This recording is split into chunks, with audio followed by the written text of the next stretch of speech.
You could save big when you bundle your home and auto with Progressive, but when we just come out and say it, it feels like it falls a bit flat. So we're going to use humor. But we don't want to insult your intelligence, so nothing too goofy. And we need to avoid any polarizing topics.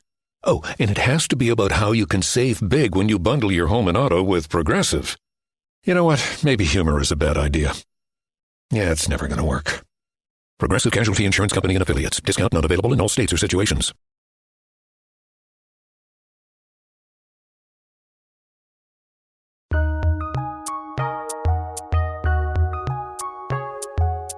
Welcome to the Fantasy NBA Today podcast.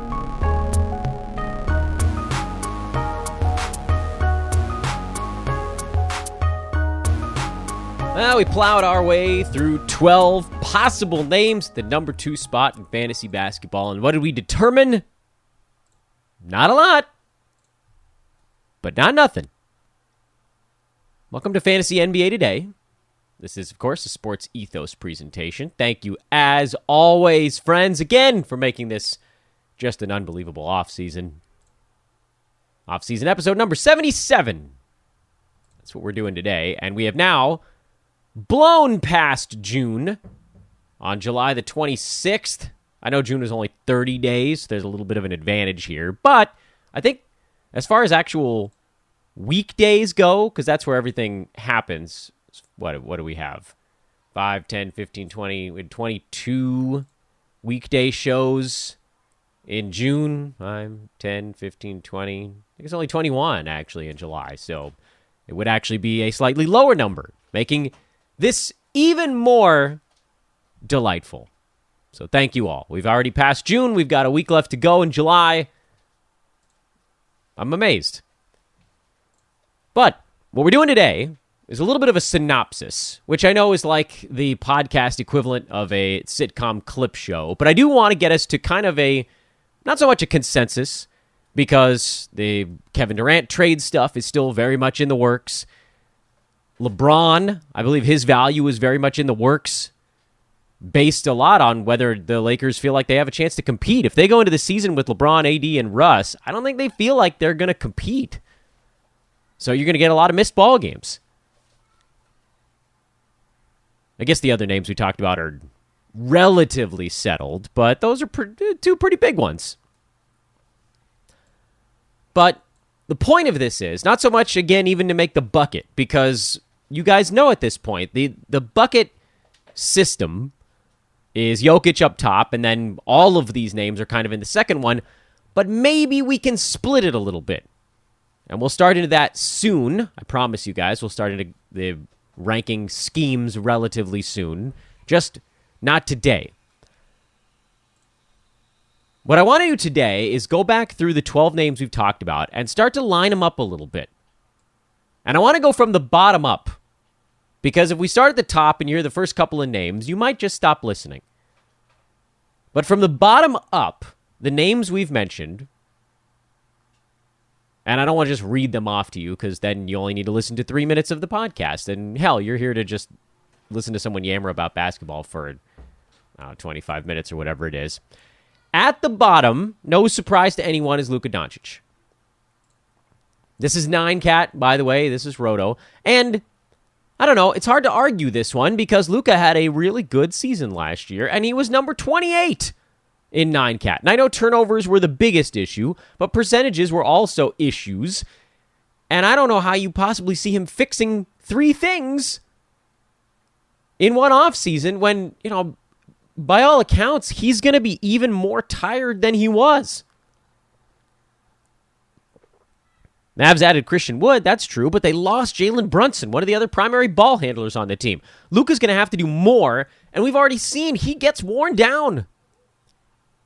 Even if he takes a step forward, I don't see any way that he can be healthy enough and fantasy strong enough to overcome that. And I don't know that we need to spend a whole bunch of time on this one, because to me, this one feels fairly cut and dry. The only name on my list that I thought might drop down enough to get kind of nuzzling near the Luca Doncic, like 20 to 30 range, which is where he was. And, maybe we get him up into that 20 range if he gets the field goal percent more reliably higher, is Trae Young, who it's going to sound like I'm just permanently fading him, but obviously the fade last year was dead wrong. I just find it almost impossible to believe that he's going to be asked to do this level of stuff. And as we've talked about before, there really isn't anyone on this list that we've gone through, the 12 guys, who is more impacted by a drop-off in usage than Trae. He has the lowest rebounds of anyone we've talked about on this list. He is among the lowest defensive stats of any of these guys on the list. I think Luca's one of the other ones, but he's actually not even anywhere near Trae level. In fact, and in Trae's defense, his 1.1 combined defensive stats was, I believe, the lowest of anyone inside the top 30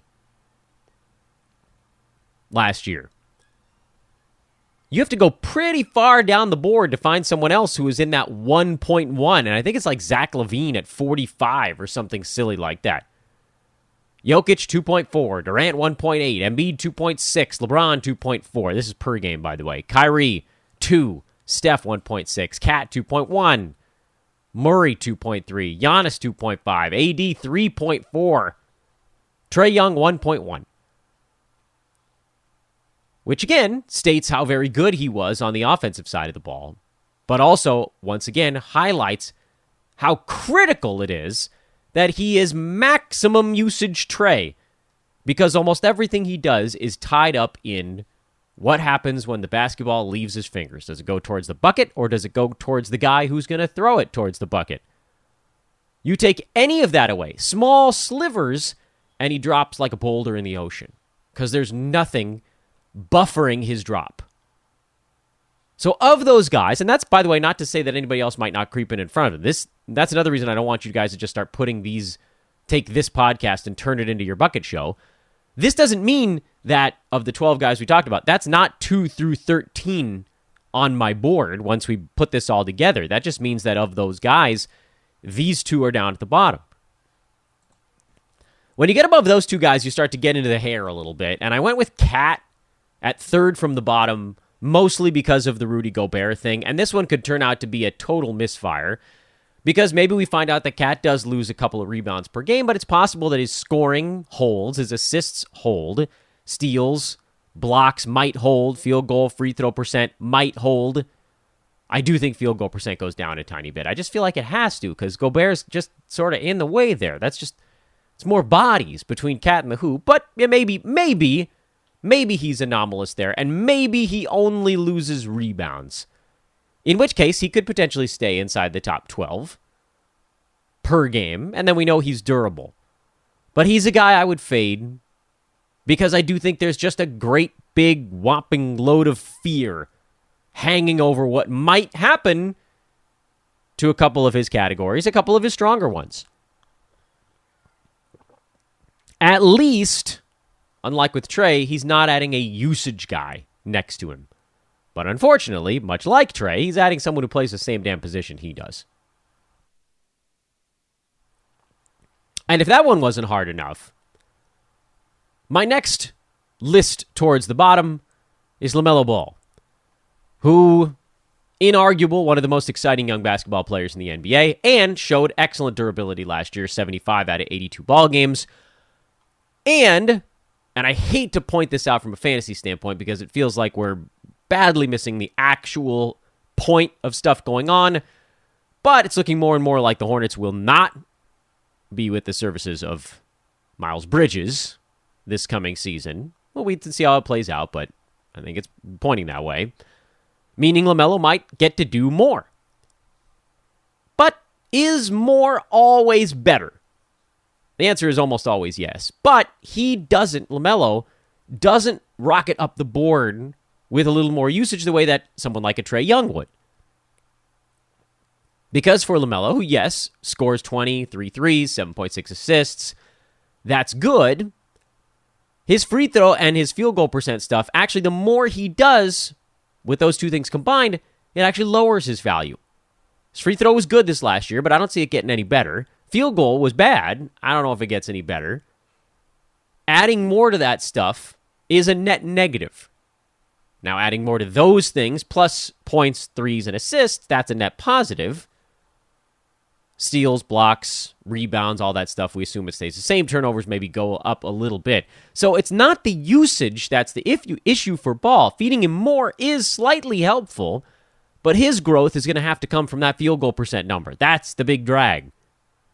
Eliminate that drag, he can rocket boost up the board, and that's fine, and maybe he does that and proves me, I don't want to say proves me wrong, because he's still in this top tier of guys. And talked about it on Friday. If he's remotely durable, he's probably in the first round somewhere. But I believe he's back towards the mid to back end of it. Because remember, this last year, the reason he got to number 8 by totals is because he played in over 90% of his team's games. That's the way a few guys got up there. We know what keeps us safe. Living in communities where all of us can provide for our families and build the future we want. The overdose crisis affecting every community in the country is a public health crisis and should be treated as such.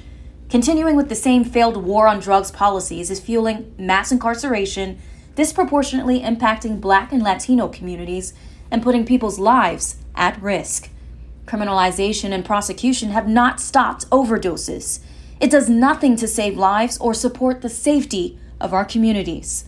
We must treat drug abuse and drug addiction like the public health crises that they are, and invest in access to treatment and harm reduction tools.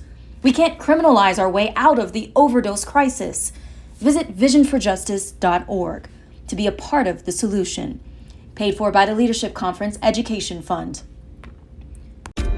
Introducing Beat the Stigma, Ohio's newest game show, where contestants go head-to-head to uncover the underlying causes of addiction. Did you know many of the contributing factors of addiction are beyond your control? Genetics can be responsible for 50% of your risk for addiction. Addiction is not a decision, it's a disease, and it's treatable. Can you beat the stigma? Challenge what you know about addiction at beatthestigma.org. I think this even gets harder as you go up the board a little further. My next name on the list is Giannis, who we just talked about on yesterday's show, and someone that I like an awful lot. I just see no reason at all why the Bucks will play him more than 68 ball games this year. It just seems like it would have to be luck. Like Middleton and Drew Holiday would have to suffer catastrophic injuries, and the Bucks would have to say, Giannis, Drew and Chris, they'll come back in March, but you got to carry us between December and March. Like both those guys need to miss 4 months for Giannis to go, all right, I'm just going to deep breath, play an every damn ball game for 4 straight months, and then I'll try to catch my breath before the playoffs, and then maybe you get him to like 73, 74 games. That feels like a bit of an outlier in terms of what might happen. I like Giannis. Put up a much better year than I expected, but by totals, he was still number 11 in a good year because there's just no reason to play him more than league average number of games. The Bucks are too good as a team. They can walk into the upper half of the Eastern Conference playoffs. They probably would have walked into the finals this year if Chris Middleton doesn't get hurt. I mean, it would have been a good battle with Boston, but they probably would have won it. I know. This is not to take anything away from Boston. Don't misinterpret that. Playoffs are all about which team stays slightly healthier. Boston was dinged up. They had their guys missing games here and there, but they didn't have the number 2 player on their team miss a whole series or a whole playoffs. Coulda, shoulda, woulda. I don't care about how the playoffs would have gone. All I'm saying is Milwaukee is a regular season domination team, especially if Brook Lopez is okay going into this year. They're just a machine. So that keeps Giannis a little bit lower on my board.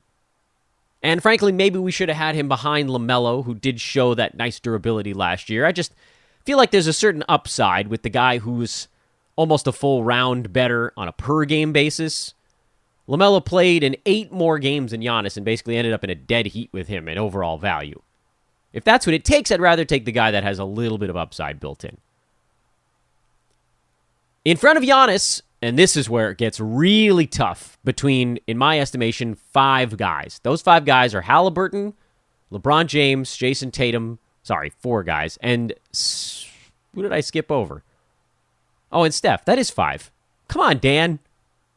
Frickin' count, dude. Tyrese Halliburton, LeBron James, James Harden, That's the whole Wheel of Fortune category. Jason Tatum and Steph Curry. If you took it from the value point of last year, LeBron would actually be at the bottom of that pile. Harden was right above him, and Steph was right above that. But Steph was right above that in rankings. In overall value, there was actually a little bit of a jump there.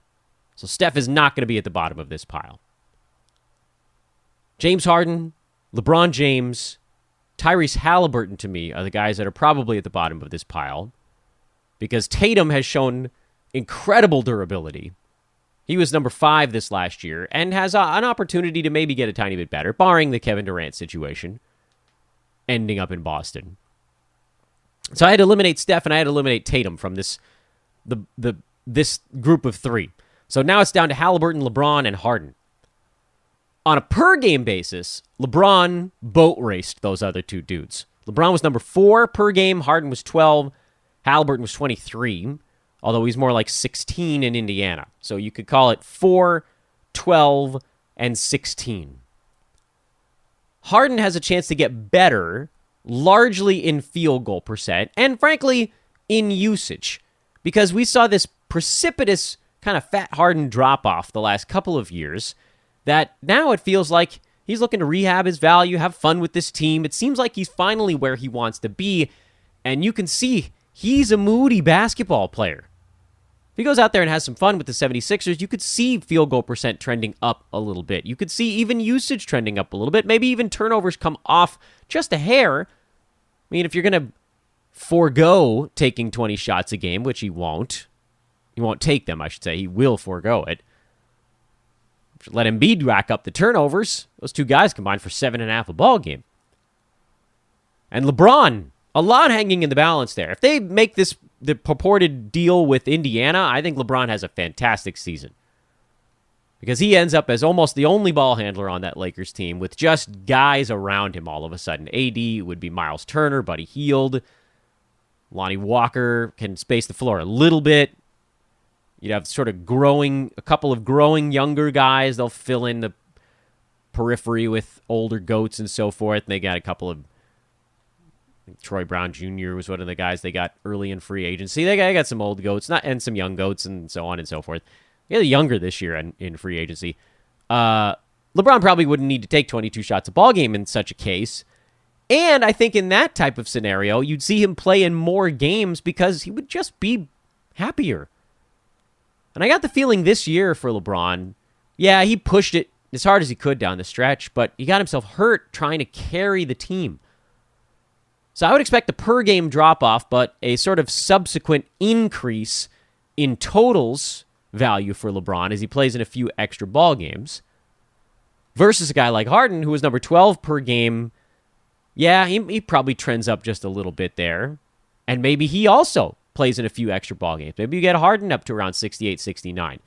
And now you've got a real decision on your hands. Because if you go back to last year and you say, all right, well, Halliburton, let's have him playing a reasonable number of games at like a top, say, Trae Young level, like 11, 12 range. Let's say he does take another small step forward, mostly in usage. Trae was number 4 this last year, remember? So that could have put Halliburton on top. The thing I would worry about, and it's not Russell Westbrook, because I think they'd buy him out if he ended up in Indiana. It's what's the team doing in that spot? Because they ain't winning ball games. If they trade away Miles Turner and Buddy Hield, and it's Halliburton and just a host of dudes who have no idea what they're doing, that team's going into tank mode, and there's just no reason then to play Halliburton every ball game.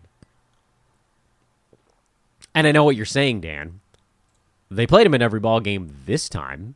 Yeah, well, he was a fresh new toy. They wanted to see what he had. They wanted to give the fans something to cheer about at the end of a pretty disappointing season. Hey, look what we got for our established veteran. We got this dude. Check it out. There's no reason he'd need to play in 77 games again next year if they're in tank mode.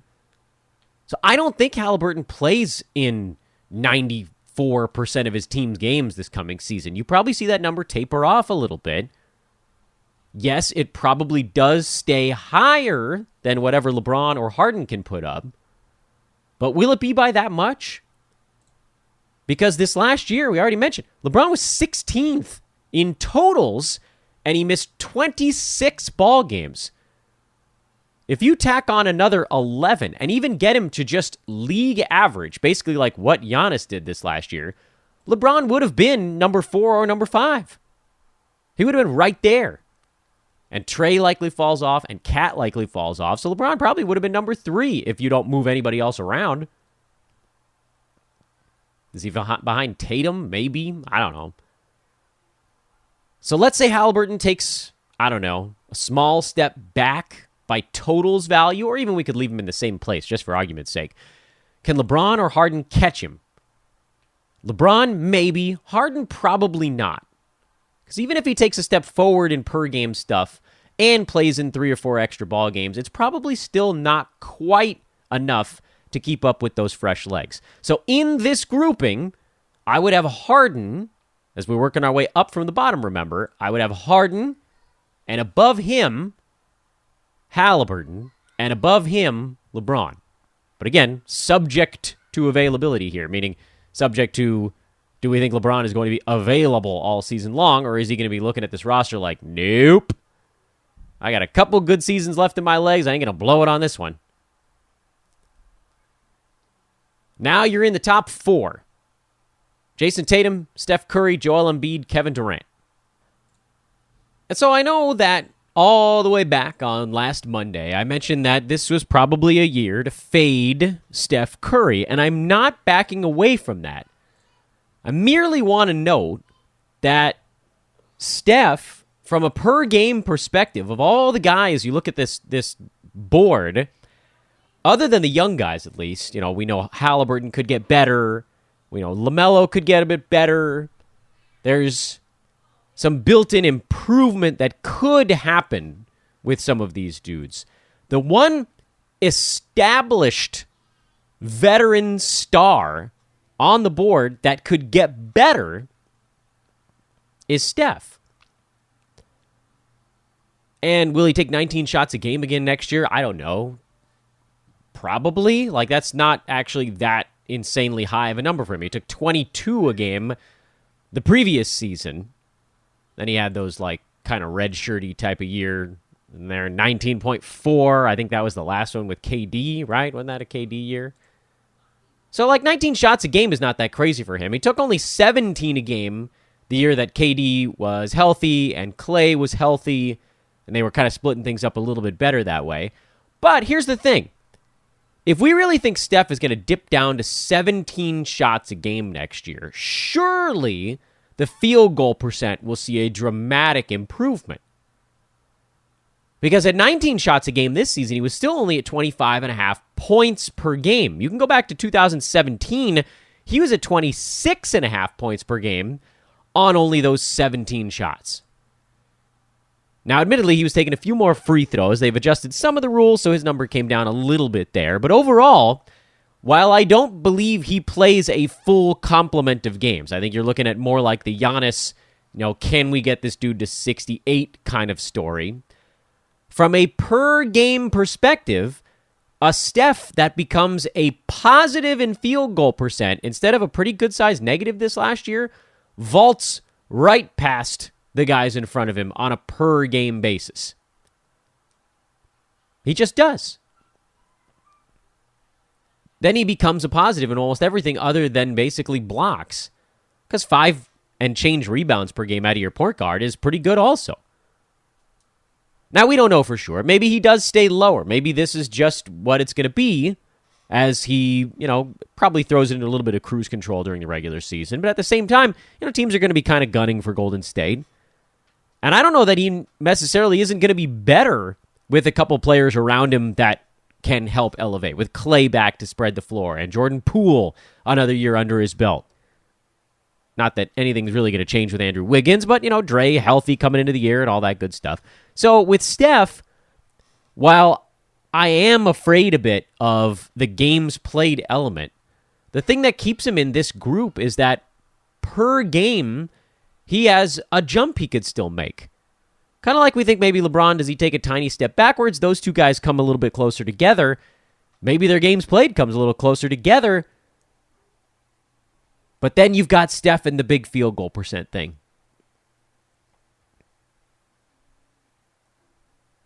That's that little thing that's hanging over all of this stuff. Does the field goal percent come rocketing back up to 47, 48, 49%? Because if so, now suddenly he's in the conversation for that 3-4 area per game. And that to me puts him in this almost top chunk. Along with, oddly enough, Jason Tatum, who, like a couple of these other guys, like Halliburton, like Ball, like Trae, like Cat, coming off a year where he played a whole bunch of ball games. But his team made the finals, so does he need to play in this many again in the regular season? Maybe not.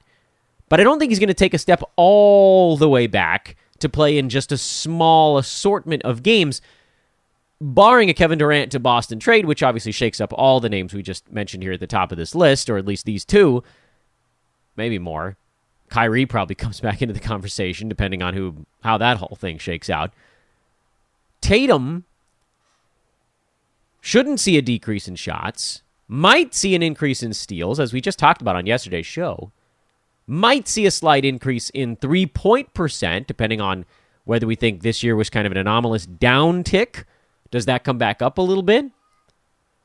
Could he push himself into that kind of Trae Young territory from this last year where he's more like around the turn on a per-game basis, maintains the very positive durability part of the equation, and then also pushes up into that top 3-4 department, which, by the way, isn't all that far. He was number 5 by totals this last year, and probably no one's moving in front of him from the guys behind unless Steph bounces back in a big way. Unless Kevin Durant plays in a whole bunch of ball games this coming year. Tatum has a really good shot through health of making his way into that top 3 or 4. Which, of course, leaves the last two. And we mentioned it on Tuesday's show last week. I said it right when we rolled them out. I thought that these two guys had the best claim to the second spot in fantasy. And I know that they're not going to be the guys that go in the second spot in fantasy because there's a ton of injury risk about them. But here's the thing.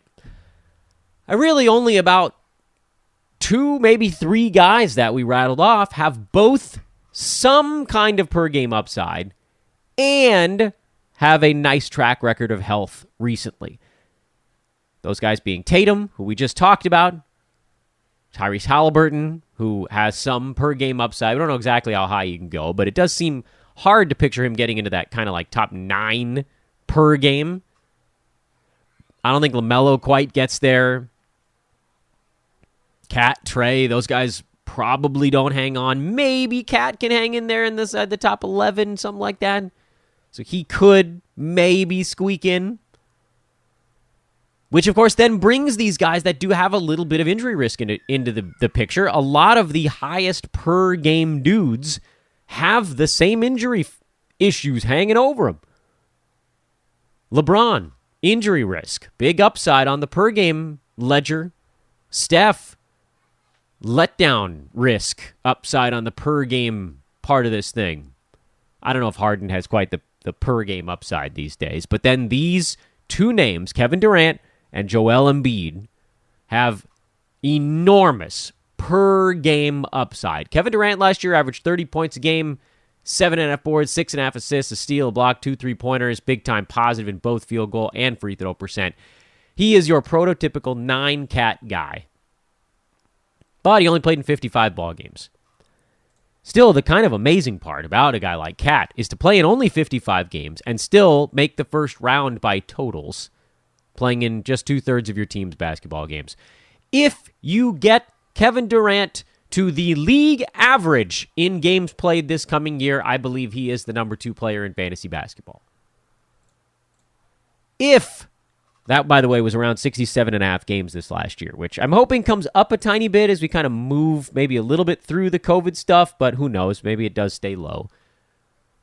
But if he only makes it to like 65 ball games, he's probably still inside the top 4. And the only way that you look at Kevin Durant at the end of this year and think, I didn't really get my money's worth at that number 2 pick, is basically what we just saw this season, where he misses 25 games or more. I mean, hell, you could have KD missing 20 games at his clip from last year, and he would still be inside the top 9. Give him 7 more games at the clip he had last year, I think he would have been number 8. That's all it's going to take. About 60 to 62 games, he'll be inside the top 8. So then, I mean, this is sort of like our handicap of Chris Paul a few years ago. Now that we know that he still has that same fantasy game, it's hard to make a reasonable argument against him in that top group. Because, I mean, we saw it this last year. You know, Trae Young, 11 and super durable, got to number 4. Cat, 8. Did I say it was 8 for Cat this last season? 7 and super durable. He got to number 3. Those guys couldn't get past Joel Embiid, who wasn't as good per game this last year as Kevin Durant. He was behind him by not much, by like about 6% or so, but, you know, not nothing. And those guys couldn't get past him. So put Kevin Durant in that same Embiid classification, get him to 67, 68 ball games. There's almost nobody that could pass him for that number 2 spot. Almost. And then by default, you just slot in Embiid behind him because he also has big-time injury risk. I might even argue Embiid has bigger injury risk because this last year he finally played more ball games for the first time ever. We've actually at least seen Kevin Durant like make it through a long stretch without a bunch of nagging injuries. With Embiid, it's always something. KD was sort of one big thing, and then he came back and he was having a rip-roaring time again. So I'm slotting in Embiid just behind him. I don't know. Does Harden having a full year there, does that take a little bit of the burden off Joel? I doubt it. It's not like I think there's going to be a step back. I just think getting to 68 ball games for Embiid was a huge accomplishment, and I'm not sure he does it again. 65, whatever. Like, in KD, you could almost flip a coin. I think I'd just rather go for the guy who's pretty much a positive. Well, I guess Embiid, you could make a similar claim. He's almost a positive in everything also. These are 9-cat guys these days. Pretty awesome. You know who's another 9-cat guy who's going to reappear from the void and will probably get drafted too low? Kawhi Leonard. He'll probably play about 60 games this year, but we've seen him go mid-first on a per-game basis. 60 games at that puts him firmly in the early mid-second round. I wonder. I have no idea where he's going to go this year in drafts, but you know, what you do in the first round probably reflects a bit on what you could do in the second round. If you take someone like Tatum at 4 or 5 or 6 or whatever, and you got yourself sort of a durable, early second turn kind of guy, then maybe you could take a shot on Kawhi and say, you know what, in my Roto League, I'll take your 60 Kawhi games and roll that up with my 75 Tatum games.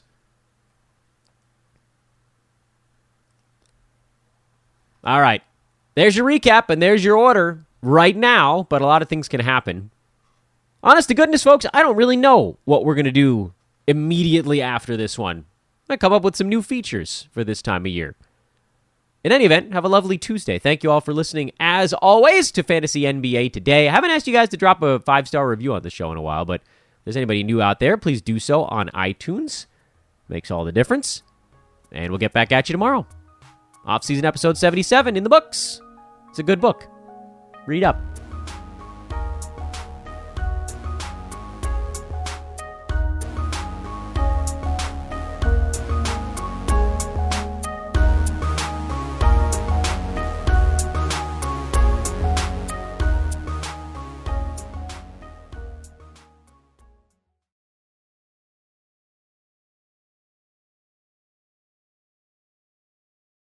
Progressive presents Married to Your Home. I'm disgusting. Oh, House, don't say that. You could live someplace so much better than me. That's not true. Oh, yeah? Look at these uneven stairs. Gross. House, you know I don't care. Ugh, and the squeaky door hinge. Well, I think it's cute. No matter how much you already love your house, you'll love it more knowing you could save big bundling your home and auto with Progressive. Coverage from Progressive Casualty Insurance Company affiliates and third-party insurers. Bundle discount not available in all states or situations.